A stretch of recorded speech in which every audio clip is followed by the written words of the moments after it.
Hello, friends, and welcome to another episode of Tax Code Advisors. Today, I want to talk to you about whether you should claim all the tax deductions and credits that are available to you, or should you skip them on purpose? Maybe you feel you're getting too much discount on your taxes and you should be paying more.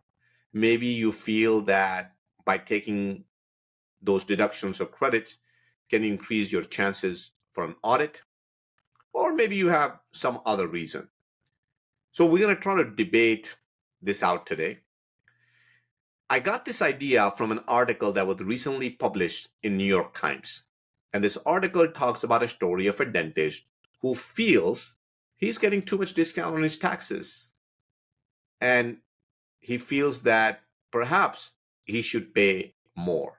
Now, I know many of you guys, especially if you're watching me, are thinking, well, this guy is crazy. Why would he pay more taxes? Well, in his world, from his point of view, he thinks there are just too many incentives available to business owners. And he don't find those incentives to be fair. Essentially, this is a repeat conversation that happens 4 years, usually during the election time, because oftentimes we will see some politicians using tax code to their advantage, and other people are also using the tax code to their advantage, but maybe they're not maximizing it as much. Oftentimes, an argument is made that, hey, look, these incentives exist for you to take advantage of them, but don't take too much of advantage of them. That was not the intent. That's the argument that is given by people. So I'm going to talk a little bit about that as well. So before we get into this conversation, let's think about what is a fair share. If you ask communist China government, they will probably have a different definition for a fair share versus rest of us here in the United States. That one is, I think, an extreme example. But I'm going to pick some other simpler examples to make my point a little bit more clear. COVID vaccines. We all went through miserable 2 years during COVID. And some of these companies that has benefited from the US taxpayers for so many years were given the responsibility for build a vaccine that can get the US back on its feet. And they did a wonderful job. They came up with vaccine, they got us back on our feet. But they billed the United States government like crazy. I mean, you take a look at how much money did we spend for COVID testing, for COVID vaccines. It's just crazy. Was that fair? To answer that question, you might want to look at other countries. You might want to take a look at India. You might want to take a look at Russia. You might want to take a look at China. How much did they spend? Their population is way bigger than the United States. I mean, the difference of amount is so huge that you can't even comprehend. So was that fair? United States had access to these vaccines. Could they have forced these companies to manufacture vaccines for a cheaper price? If not for the United States, maybe for other countries that couldn't afford it, for our neighbors, Mexico, other neighbors, could we have done something for them? We had the power. Like when we are at war, the US government can go to any factory and say, look, this is what I want you to build. Okay. Couldn't we have done that to help some of our neighbors out there? Gas prices.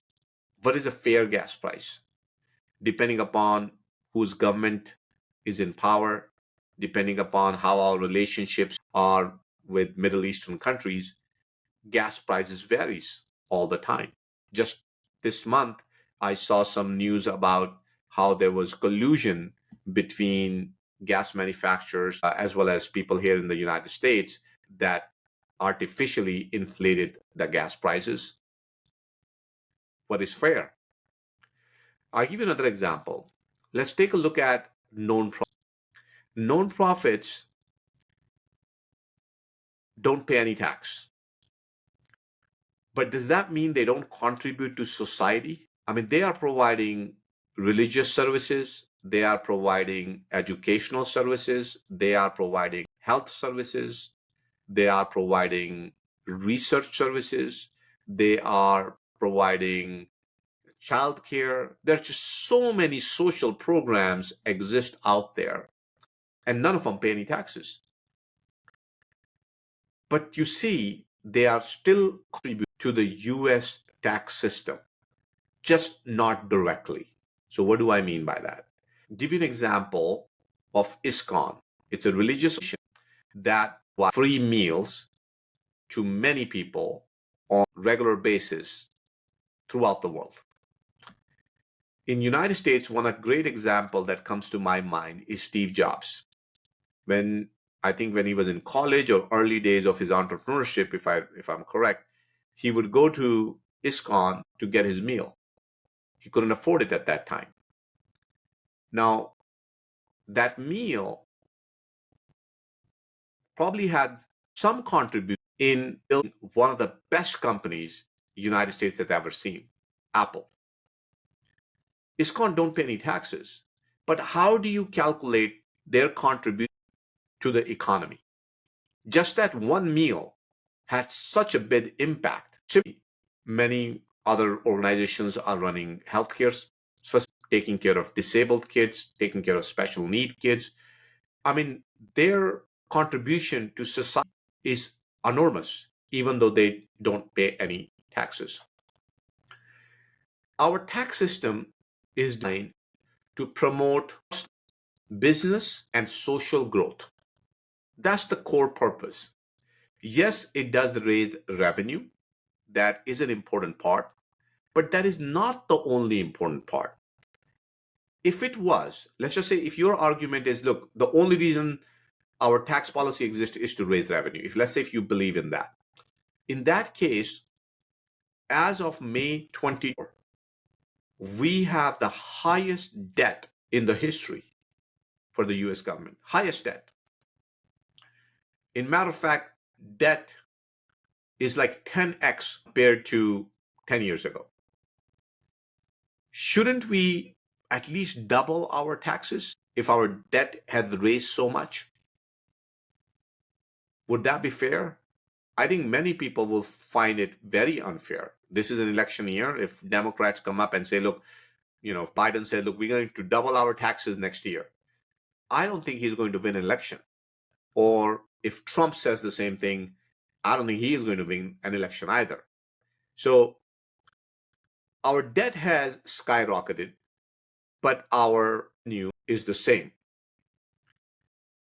So that tells me clearly that our primary objective is not to raise revenue.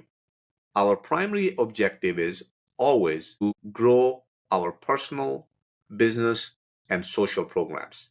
That is what makes our country great.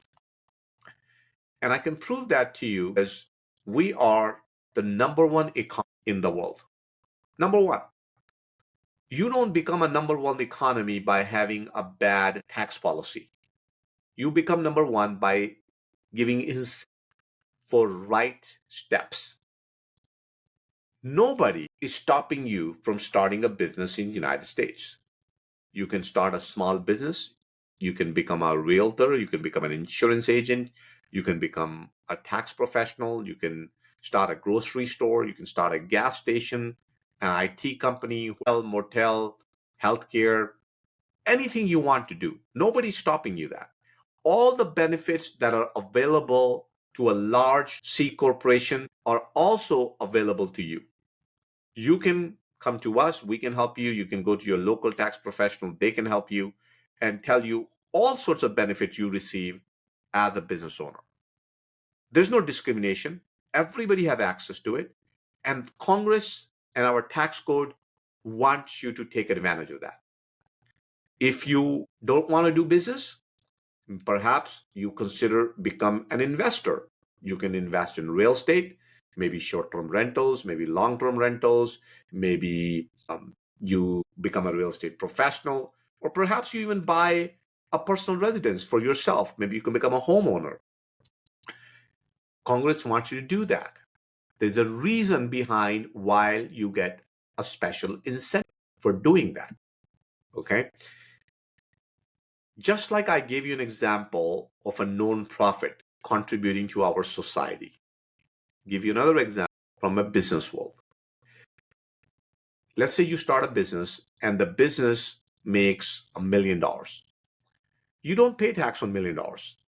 You write off all your expenses, your travel, your employees, your healthcare, your meals, your operational cost, all of that. And then whatever net income that you're left with, that's what you pay tax on.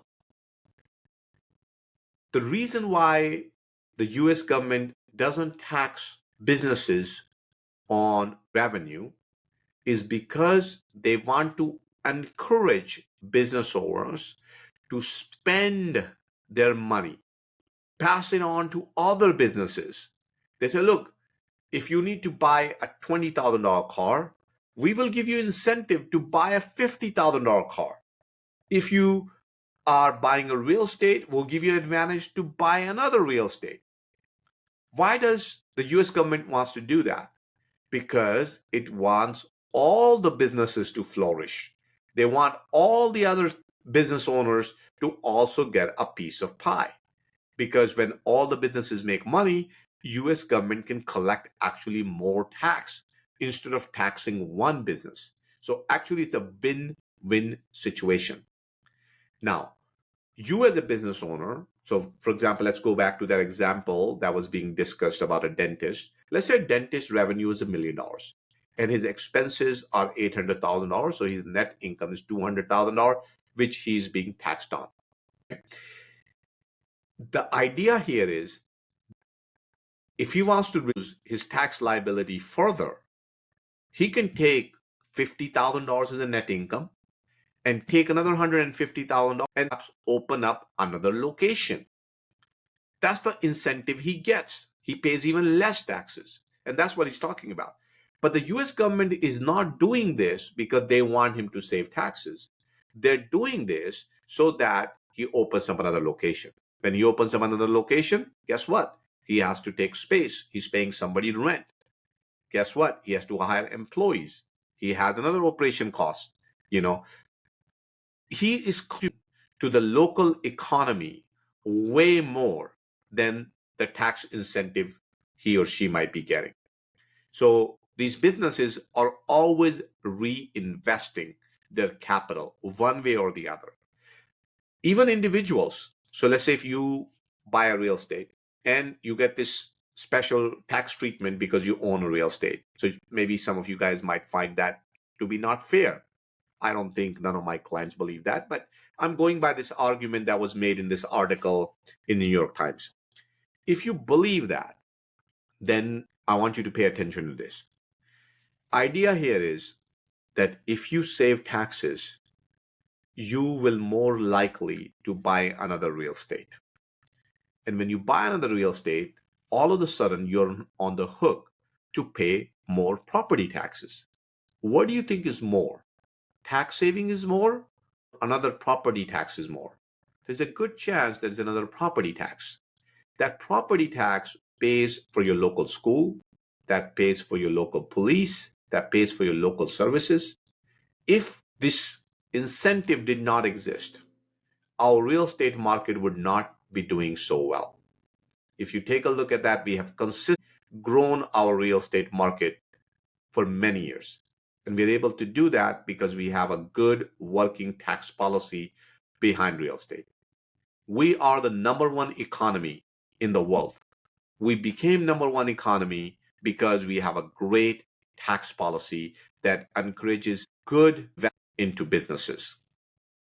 So I think US government funds us to invest.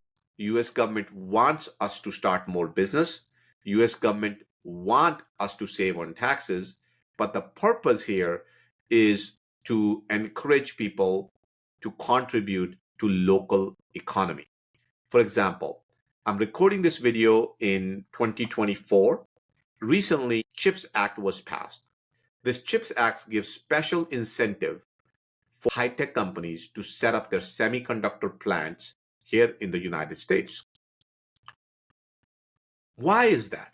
Why is there no incentive for setting up a tax firm, but there's an incentive for setting up a semiconductor plant? Is that fair to me?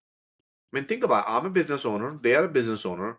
Why do they get a tax incentive, but I don't? That's just so unfair. Yes, if I look at it as an individual, it does sound unfair. However, let's take a look at it. How does that semiconductor plant contribute to our overall economy? By giving this incentive, we are bringing some high-paying jobs here in the United States. These high-paying jobs means that people will be contributing to payroll. That payroll also goes to your local state. Those taxes help fund the Medicare, Social Security, other programs out there. Then we have state taxes, then we have income taxes. So by bringing those high income jobs here in the United States, all of a sudden we are helping so many Americans. That's number one. Number two, when they set up these big plants, they have to buy a lot of steel, they have to buy concrete, they have to buy other equipment, they have to buy supplies. All of a sudden, they are buying a lot of stuff. So they're helping other businesses. And as these businesses flourish, they are also going to pay taxes. That's taxes also contribute to our overall economy. So if I look at it from my point of view, CHIPS Act doesn't sound very fair. But if I look at it as a citizen of the United States, it sounds a wonderful way to grow our economy. Because when those employees pay into their Social Security, into their Medicare, that means they are less likely to become dependent on rest of our society. When these people make more money, that means they're going to come back to me to do business, to do their taxes, to look for some of the tax strategies. So I make money that way. There will be local restaurants in that community, more infrastructure development, more housing, more economical activities going on. I mean, you take a look at overall contribution to economy, you be like, man, I'm just an irrelevant part. I'm like one tiny, tiny, tiny, itsy bitsy piece of this overall economy. The contribution that CHIPS Act is doing is enormous. So I think that's the way we need to look at this whole conversation about fair share. So the idea here is that Congress likes top incentives to encourage certain behavior. Warren Buffett, Steve Jobs, Elon Musk, they all benefited from those incentives. And maybe today they are so big that they might feel they can afford to pay more taxes. But see, what we want is the next Warren Buffett. We want next Steve Jobs. We want next Bill Gates.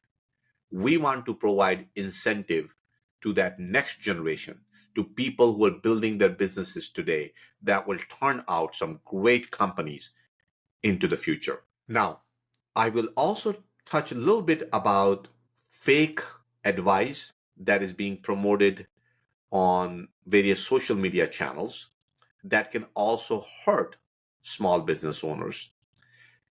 And I specifically say small business owners because they are the one who probably trying to do their taxes on their own, or they are not really engaging with a tax advisor, or they're probably finding the cheapest service out there to get their tax done. And that's why they might fall for some of these tricks. See, it's very easy for you to get attention on social media by putting something that can attract a lot of people. For example, I made $1 million and paid zero taxes. I can show you how. That would get a lot of attention. Why you should never pay taxes. That will get a lot of attention. how company XYZ made $1 billion and paid zero taxes. That will get a lot of attention. All of those kind of videos typically attract a lot of people because that's what people want. Because we are not looking at it from the US point of view, we're just looking at it from an individual point of view.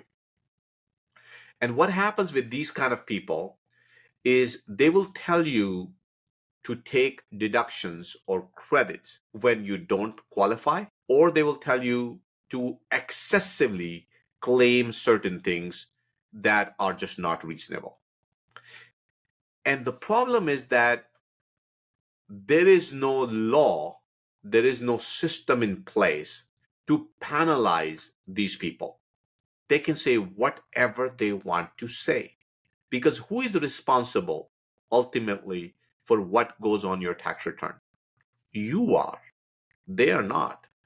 They can say, hey, look, maybe you used your car for personal expense, but who is checking? Why not put $2,000 auto expense on your tax return? Or why don't you put $50,000 a year as a rental expense of your home to your business? And I can go on. I have heard all kind of crazy stories out there. They will tell you all this kind of stuff, and it will actually sound legit. In fact, they can also quote you a tax code. They can even tell you, look, it's written right here. What's not written is what kind of business you are, what do you do, what kind of profit you're making, how are you using, are you being reasonable? All of that stuff is not written there. It has to be determined by you and your tax professional to ensure that it's reasonable, it's fair. Why? Two reasons. Number one, who is responsible for filing that tax return? You are. So if something is wrong, you write something wrong on it, who gets penalized? You do. And the second person who gets penalized is your tax professional who also signs your tax return. These so-called influencers, advisors, or whatever else you might want to call them, strategists, or I don't know, so many names I've seen online. Problem with them is that they are not signing your tax return, which is scary because they're giving you advice but not willing to stand behind you. If they want to give you that advice and you want to take it, I will strongly suggest that you ask them to personally guarantee you that this will hold up with IRS. And if you get audited and you are penalized, will be responsible for paying those penalties. There's a good chance they won't sign that personal guarantee. So because they won't, you shouldn't really take those kind of advices seriously. And I think that's where a lot of small business owners kind of fell into a trap because they feel that they might be missing out. But I think if you go to somebody professional who is local in your community here in the United States, who is enrolled agent or who is a licensed CPA or a tax attorney, then I think you are in good hands. Those people are responsible. They carry insurances. They have taken an exam. They have to take continuous education. They and the penalties. They understand due diligence, and they can provide you some good advice. And like I said, in my opinion, you as a business owner should take advantage of every single tax incentive that is available to you. Don't be afraid of IRS. Don't be afraid of being audited. If you're doing everything right, then there's nothing to worry about. Like I said earlier, Congress wants to encourage entrepreneurship. They want to encourage innovation. They want to see new businesses flourish. These tax strategies exist because they want to encourage that behavior. I mean, like I said earlier, look at our real estate market. It's great, right? Take a look at our economy. It's great. And the reason why it's great is because our tax policy actually works. Now, let me back up for a second. And let's take a look at another example. Let's say if you feel that you're actually taking advantage of a tax system, if you do feel that, and you say, you know what, I'm just not going to claim these deductions. I'm not going to claim these credits. I'm just going to be a nice person and I'm going to pay more in taxes. Well, I want to make a few points here.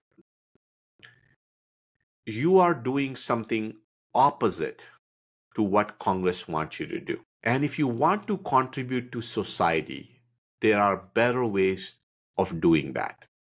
For example, if you're making tons of money, take every single tax deduction, every single credit that is available to you. And when you have that tax saving, you can donate those funds to your local community. And guess what?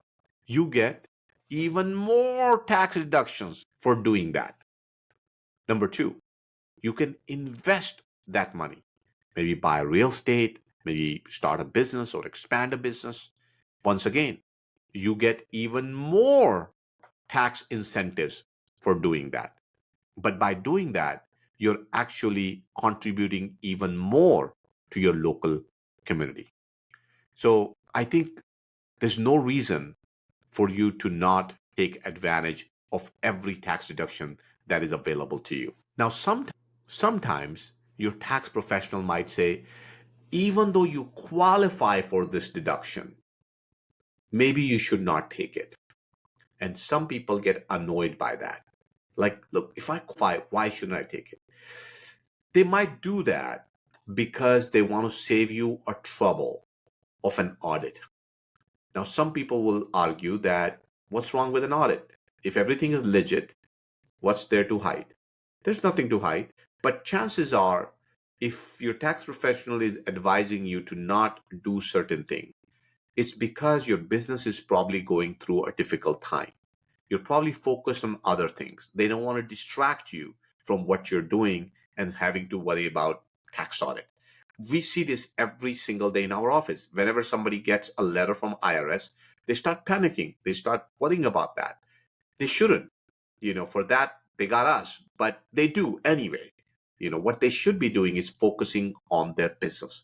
So when a tax professional tell you, hey, look, it's not in your best interest, there's probably a reason behind that. I think you should take a moment, sit down with them, and figure out what that reason is. So there you go. I think I made some important points. I hope you agree with me. But if you disagree, then definitely let me know why you disagree and what do you think we can do better. But I think, in my opinion, companies that are non-profit, companies that are for-profit, investors, all the people who seems like are taking advantage of tax code are really not taking advantage of tax code. They're actually doing exactly what Congress wants them to do. And I know it works because we are the greatest economy in the world. Our real estate market is the best in the world. We have been doing awesome for so many years. And I have no reason to believe that we will do at least, and I have no reason to believe that we are not going to continue that trend. I think we are an awesome country. We have a wonderful tax system. Yes, there are always things that we can improve, and we are doing that along the way. But overall, if we take a look at history, we take a look at the numbers, we take a look at our social programs, we are awesome. So I have no reason to complain. I am thankful to be part of this wonderful system, and I encourage all of you to start your business, to start investments here in the United States. If there's anything I can do to help you out, definitely reach out to us. I'll see you next time.